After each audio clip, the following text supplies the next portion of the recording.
Maayong adlaw sa mga kautulan ko nga ati dra sa Gimaras. I hope na enjoy nyo ang lechon nga padala ko da para sa birthday ko. Amo nang akon na ipakita nga palangga ginamon kamo.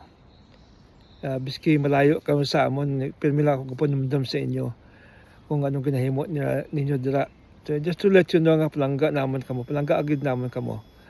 Galing kay hindi ako makatuda kay tigul-tigulit na gintayin. Isang doktor, hindi ako na pwede mag-fly sa Philippines kay delikado ko na sa akong sitwasyon eh. So, makita na lang kita dito sa video. Okay?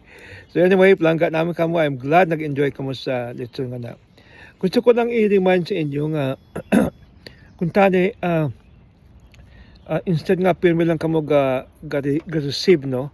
Nga mga hatag man kamo, so which means na siguro ang kung after kung dagko ng inyong mga manok, kahit miski pulo lang ihatag nyo kay kay dens para nga ipanghatag mo sa iba ninyo nga katribo, no, kay hindi maayo nga gakwa lang kita ngakwa tapos wala kita ginhatag. So ang suggestion ko nga pulo sa inyong nga mga manok paglag ko na kaya mo biski hindi nyo ipanghatag at the same time, no, biski jutay lang basta makaabot sang pulo nga manok nga ipanghatag sa iban nga kapwa tribo ninyo, sa ibang tao nga may kinanglanon.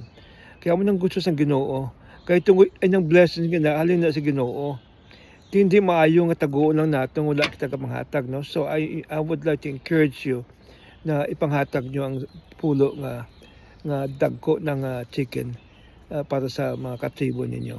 Okay? So ang gusto kong ihambalon sa inyo subong ang ginatawag na fatherhood, no? Kay tungod alam mo sa Amerika subong Father's Day.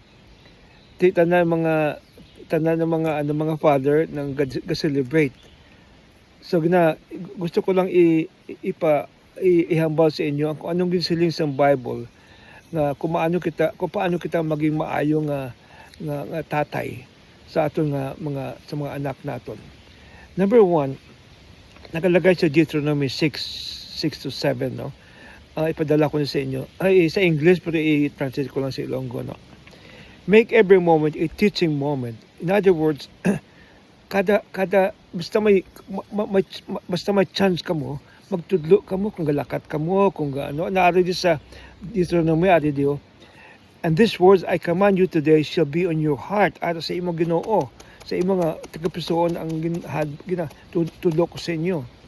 You shall teach them diligently to your children, and shall talk to them when you sit in your house, and when you walk by the way, and you lie down, and when you rise. Kasi sa Ginoo, tanang minuto, tanang moment, kung may chance ka mo, magtudlo ka mo sa inyong mga anak, kung anong maayo nga gusto sa Ginoo sa ilang pangabuhi.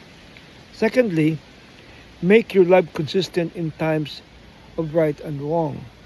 Ibig sabihin kinahanglan ang inyong pangabuhi consistent nga pareho-pareho nga wala para makita sa mga tao na ang paglutudlo ninyo ang ang mga anak niyo kung maghihimo sa maayo, i-praise nyo. Kung sala ang ilang nga ginahimo, hindi man ko manghatig basta out of love tudluan sila nga sala ang ilang ginahimo, no.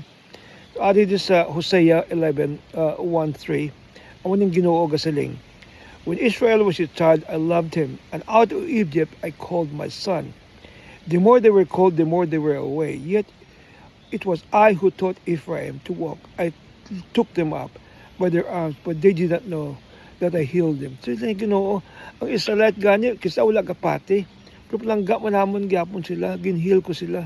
Biski hindi maayong ginahimo nila. Di mo muna sa aton, no, kinahanglan palanggaon tagid na aton mga bata, biski may ginahimo sila nga hindi ka magkonsente. Pero palanggaon natin mga kabataan natin, biski may ginahimo sila nga hindi maayos sa aton nga mata. Number 3, teach your children repeatedly and continuously. Kinahanglan pagtudlo isang bata, continuous, sige. Amo na ginahimo ko sa mga kabataan ko. Bala mo ang mga kabataan ko maayo nami ako magluto eh. Anyway, adi din na butang teach Train a child in the way he should go, even he is old, he will not depart from it. So, kada kada mag-shopping ako, ginadala ko yung mga kabataan ko. Feeling ko, baklong ko kung anong gusto nyo, baklon ko. Basta hindi lang ang pangalan. Kung libro, baklon ko dayon.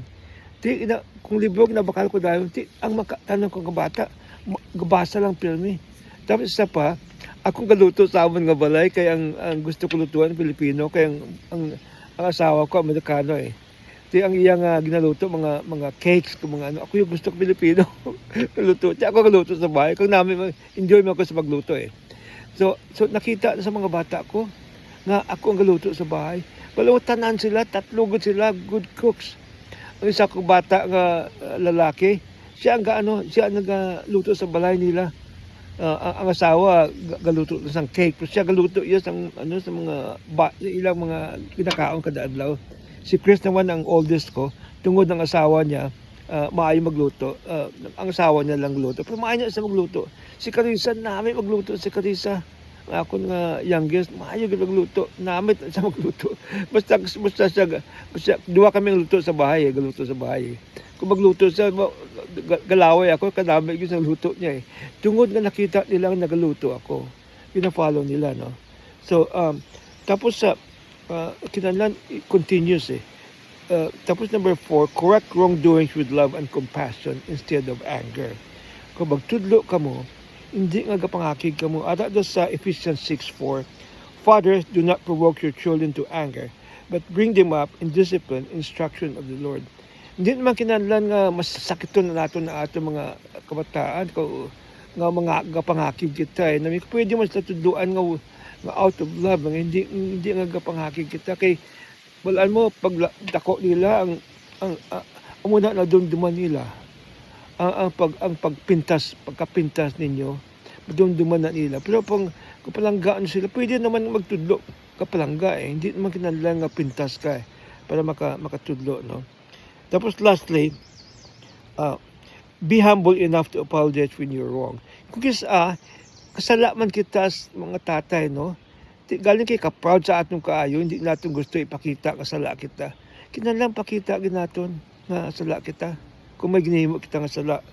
Bala mo isa ka beses, paliguan ko mga kabata ko, butang ko 3 sila sa bathtub, no? Bata pa sila. Tapos itong si Chris, ang oldest ko kasama gid kayo. Di nangakig ako. Wala man ko tanim ang plano magpintas sa iya, no. Nag-uuyat lang ko sang belt. Wala man ko plano nga hampakon ko siya, no. Pero galing kay gin-avoid niya ang belt, tapos naigong iyang ulo sa sa rack nga ginabutangan sang tuwalya nga metal. Nasugatan siya.